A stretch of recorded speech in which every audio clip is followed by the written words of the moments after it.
يا عيني ويا سلام، مو اي ايس كريم، هاي ايس كريم الفريز. حضرتها بالبيت، طريقتها كتير كتير سريعة وطيبة وراح تعجبكم، واطيب من الجاهز بمليون مليون مليون مرة. تعالوا نحضرها مع بعض. اول شي بدنا نجيب هالفريز، بنجيب كيلو، نص كيلو، قد ما انتم بتحبوا تدعموها فينكم تظبطوها على كيفكم.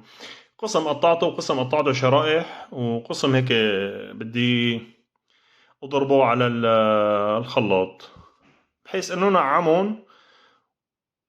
وهلا بدنا نجيب 800 جرام من الكريمة الخفق، نحطهم بجاط لحالهم، هدول نفضيهم كلياتهم، بس الافضل نكون مبردينهم مزبوط من البراد قبل بيوم يعني. وبدنا نحطهم ونضربهم اول شي على الهادي، بعدين نطلع فيها درجة درجة بالسرعة وحتى يصيروا معنا بهذا القوام الحلو. هلا هيك جهزوا عنا.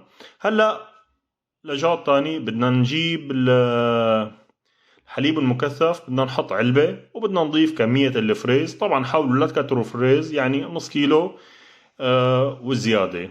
وبنحطهم بنقلبهم كلياتهم مع بعضهم هيك.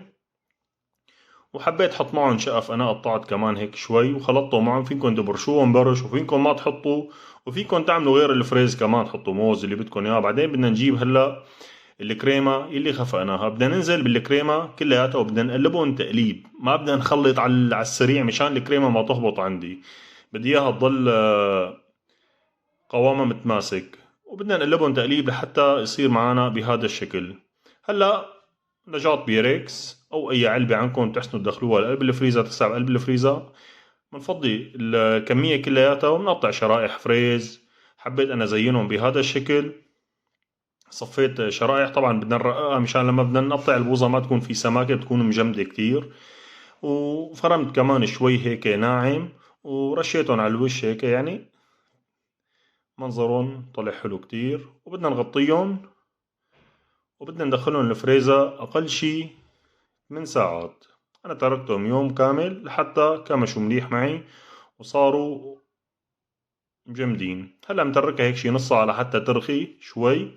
بعدين بدنا نسكبون بهذا الشكل. طعمتهم كتير كتير طيبة، أطيب من الآيس كريم ومن البوظة اللي بناكلها من برا وبنشتريها من السوق. على الأقلية بتعرفوا أنتوا شو حاطين فيها. وحطيت لها فوق صوص التوت، بيعطيها طعم كتير طيبة. وفيكم تحطوا أي صوص بتحبوه.